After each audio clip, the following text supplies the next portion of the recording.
오늘은 교과서 163쪽에서 165쪽에 있는 내용을 한번 배워보도록 합시다. 자, 여러분, 우리 저번 시간에 복지제도의 유형 중에서 사회보험과 공공부조에 대해서 배웠죠. 자, 이번 시간에는 사회 서비스에 대해서 한번 배워보도록 합시다. 자, 서비스가 뭐예요? 도움을 제공을 하는 거죠. 그럼 사회 서비스는 어떤 거냐 하면, 자, 목적에 보니까 개인의 자립을 통한 삶의 질을 향상시키는데 목적이 있다 라고 나와 있네요. 자, 그러면 어떤 사람이 실직 상태에 빠졌어요.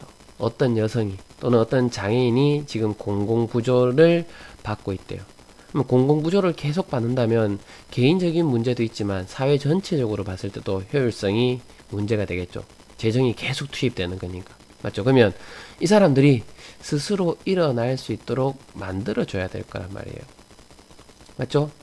그러면 장애인들이 공공부조의 혜택을 받긴 하지만 또 목욕을 하러 가기도 힘들고 또는 뭐 여행을 하기도 힘들고 이런 문제들이 있을 수 있어요. 그러면 그런 장애인들이 여행을 하거나 목욕을 할 수 있도록 도움을 주는 그런 서비스도 필요할 거란 말이에요.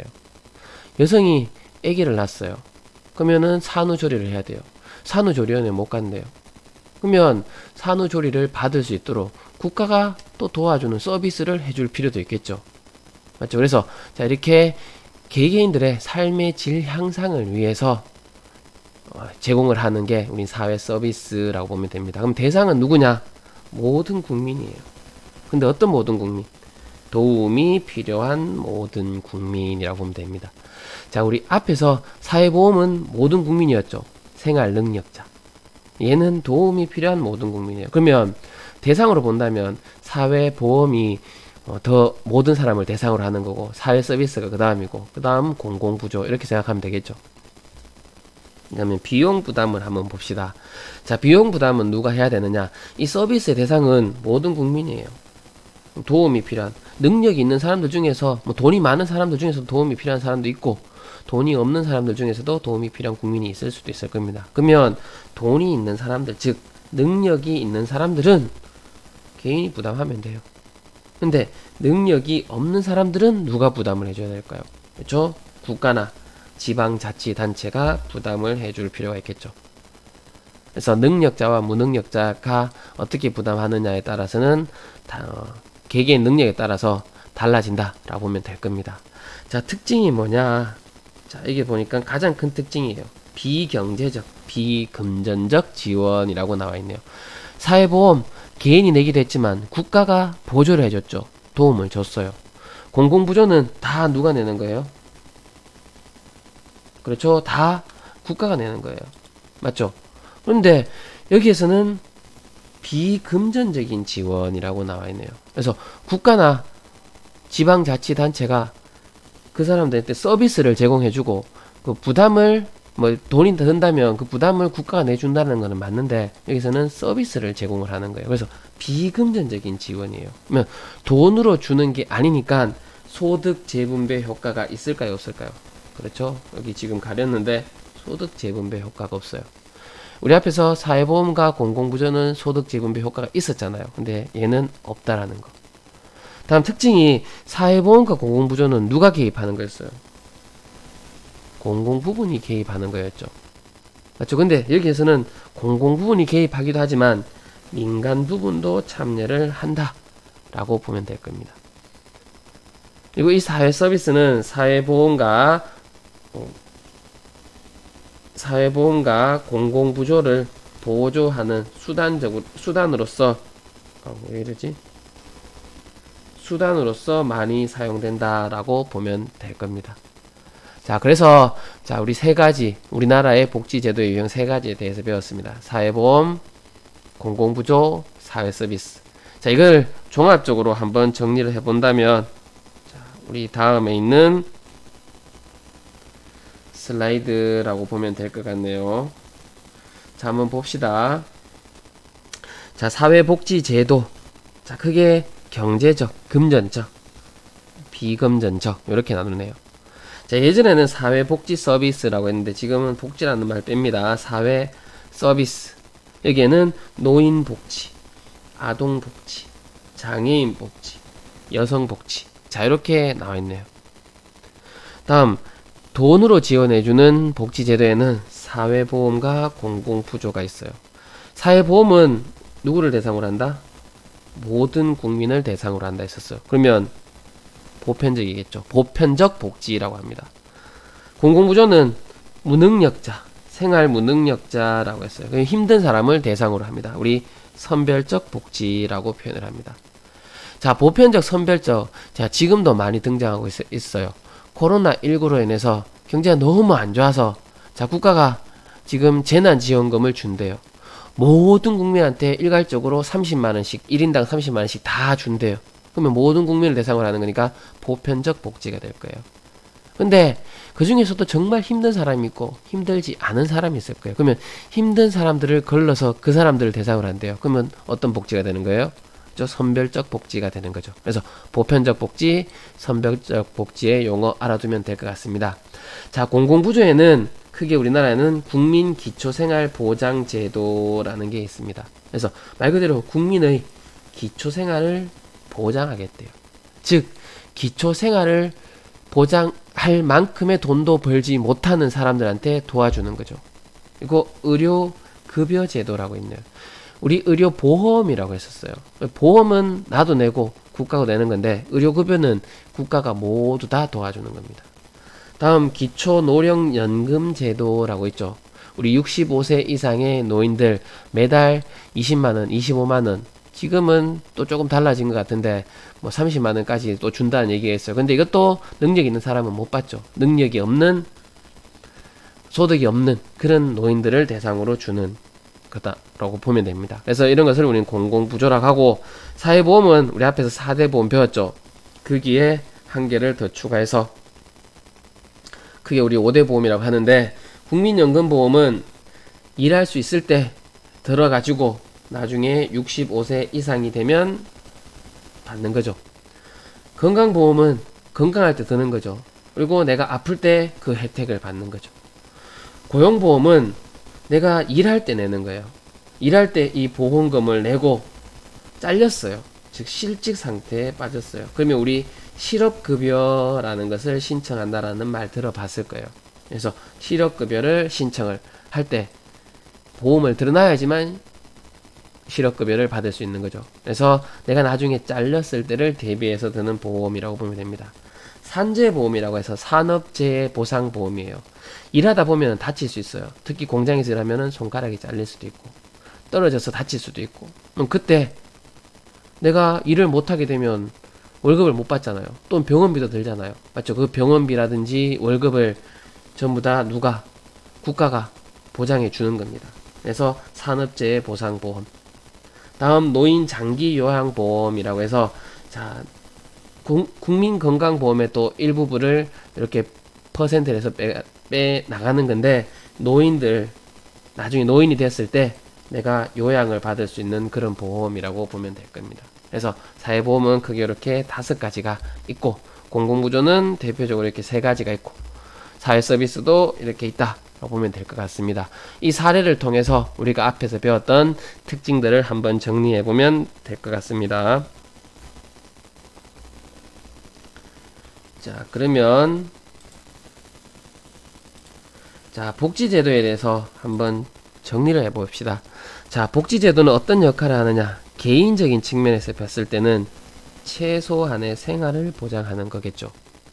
맞죠? 그래서 인간다운 삶을 살 수 있도록 최소한의 생활을 보장해주자.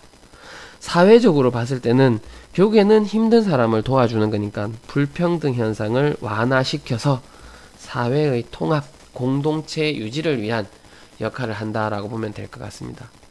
자, 복지제도는 한계점이 존재하네요. 그 한계점이 뭐냐? 자, 내가 힘든데 누가 도와주는 거예요? 사회나 국가가 도와주는 거예요. 자, 내가 지금 힘드니까 먹고 살 수 있도록 국가가 도와준대요. 자, 그러면 내가 열심히 일해서 200만원을 받는데 가만히 노니까 국가가 힘들지 150만원을 주겠대요. 이래서 200만원 벌고 싶어요. 놀면서 150만원 받겠어요? 사람마다 다르겠지만 놀면서 받겠다라는 사람들도 분명히 등장할 겁니다. 즉, 일을 하고 싶어 하는 의욕이 떨어질 거예요. 그로 인해서 도덕적 해이 현상이 발생입니다. 발생할 수 있겠네요. 도덕적 해이가 뭐예요? 도덕적으로 열심히 해야 함을 알고 있지만 최선의 노력을 하지 않는 거예요. 즉 분명히 국가를 위해서도 개인적을 위해서도 일을 열심히 해야 되는 거 알고 있지만 도와주니까 뭐 대충 하고 또는 안 하려고 하는 이런 문제가 발생을 합니다. 결국에는 이렇게 되면 효율성이 어떻게 될까요? 그렇죠. 떨어지게 되겠죠. 다음 복지병이라는 게 나타납니다. 위에가 비슷한 말인데 우리 영국에서 나타났어요. 영국에 복지국가가 등장했대요. 즉 요람에서 무덤까지. 그래서 태어났을 때 죽을 때까지, 태어나서부터 죽을 때까지 국가가 책임져 준대요. 그러면 굳이 내가 지금 열심히 일할 필요 있나요, 없나요? 없죠. 아, 일하기 싫네. 이렇게 된다는 거예요. 여기는 복지병이 발생했어요. 생산성, 효율성이 떨어지게 되겠죠. 자, 그러다 보니까 경기 침체 현상이 나타나게 됐어요. 경기 침체. 경기 침체가 되니까 사람들이 실업에 빠지는 또 이런 문제가 나타난대요. 자, 국가가 도와주니까 오히려 이런 부작용이 나타나는구나. 자, 다시 자유롭게 돌아가자. 우리 신자유주의라고 합니다. 우리 앞에서 자유방임 사상 배웠죠. 거기에 빈부격차 등등이 발생해서 복지국가가 등장을 했는데 복지국가의 문제점이 발생을 하니까 신자유주의로 다시 자유롭게 돌아가자 라는 이런 현상, 즉 복지국가의 이상이 후퇴되는 문제가 나타나기 시작을 합니다. 자, 그러면 한번 생각해봐요. 다시 신자유주의, 자유롭게 돌아가면은 또다시 어떤 문제가 발생할까요? 빈부격차가 심화되고 실업이 증가하고 이런 문제가 발생할 수 있겠죠. 그러면 자, 복지제도를 아예 없앨 수 있을까요? 국가가 도와주는 거 이거 없앨 수 있을까요? 빈부격차 계속 커진다면 또 부작용이 나타나겠죠. 결국에는 복지제도를 하되 보완해서 하는 정책들이 필요하겠죠. 맞죠? 그래서 등장한 개념이 뭐냐? 우리 다음에 나오는 생산적 복지라는 개념입니다. 자, 생산적 복지라고 나와 있네요. 저 복지를 하되 생산을 하도록 한다는 겁니다. 즉 자활 스스로 일어나도록 또는 노동을 하는 조건으로 지원을 해주겠다 라는 겁니다. 대표적인 사례가 근로장려세제라고 보면 됩니다. 즉 일을 하면 일을 장려해서 세금 혜택을 주겠다 라는 거죠. 자, 이게 그래프가 나와 있네요. 이게 바로 근로장려세제를 나타내는 그래프예요. 자, 가구마다 다른데 우리 그냥 홀벌이 가구로 한번 봅시다. 한 사람이 돈을 버는 가구. 자, 이게 근로장려금이에요. 자, 이 금액이 총 급여입니다. 급여액이에요. 자, 이 사람이 급여액이 0원이에요. 0원. 즉 일을 하지 않으니까 월급을 한 푼도 받지 못하겠죠. 자, 그렇게 되면 근로장려금의 액수 원점에 있으니까 0원이 될 거예요. 즉 일을 안 하면 돈을 안 도와주겠다라는 거예요. 근데 자, 네가 열심히 일을 해서 900만 원을 벌었네. 그러면 국가가 얼마 도와주겠다? 200만 원을 도와주겠다라는 겁니다. 그럼 이 사람은 소득이 얼마가 되는 거예요? 1100만 원이 되는 거죠. 맞죠? 자, 다음 네가 1200만 원을 벌면 200만 원을 도와주겠다라는 거. 그러면 자, 똑같이 200만 원을 도와주는 거니까 나는 900만 원만 벌래 이렇게 할까요, 사람들이? 아니죠. 벌 수 있는 능력이 되면 더 벌려고 할 겁니다. 근데 1300만 원을 벌게 된대요. 그러면 이제 먹고 살 만큼은 충분히 되는구나. 이만큼 도와줄 필요가 없네. 액수를 줄이게 되겠죠. 그러다가 2100만 원을 번대요. 그 정도면 충분해. 국가가 안 도와줘도 되네. 안 도와주겠다라는 겁니다. 즉 여기에서 소득액이 증가하면 할수록 국가가 도와주는 액수가 있겠죠. 증가하다가 일정하게 되다가 어느 순간은 줄어들게 될 겁니다. 왜냐하면 이 정도는 그래도 먹고 살 정도는 되니까 나머지는 도와주겠다. 이렇게 보면 되겠죠. 그래서 자, 일을 하는 조건 하에 정부가 도와줄게 라는 게 바로 근로장려세제고 이게 바로 생산적 복지라고 보면 되겠죠. 즉 일을 하면 도와주겠다 라는 겁니다. 근데 여기도 문제가 있어요. 보면 자, 일을 하기 싫어서 안 하는 사람도 있을 수도 있지만 일을 하고 싶은데 신체적인 문제가 있어서 못하는 사람도 있잖아요. 그러면 그런 사람들은 근로장려금을 받을 수 있나요, 없나요? 없죠. 즉 근로 능력이 없는 사람은 복지에서 소외될 가능성이, 지금 안 보이는데 소외될 가능성이 있대요. 그러면 이런 사람들은 일을 못하니까 어떤 방법으로 도와주면 돼요? 우리 앞에서 했던, 그렇죠? 공공부조를 하면 되겠죠. 공공부조를 하면 될 거라는 거예요. 그래서 우리 지금 생산적 복지는 뭐 새로운 정책이 아니고 복지제도에 한계가 나타났어요. 즉 도와주니까 일을 안 하려고 해요. 그래서 그 안 하려고 하는 사람들은 능력이 되는 사람들한테 일을 해라, 그러면 도와줄게 라는 거고, 그래도 능력이 없는 사람들은 이 공공부조를 여전히 실시를 하면 되겠죠.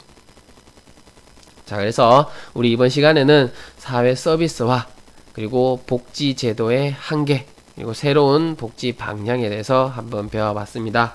자, 여기까지가 우리 대단원 4단원에 관한 내용이네요. 수업 듣는다고 고생하셨습니다.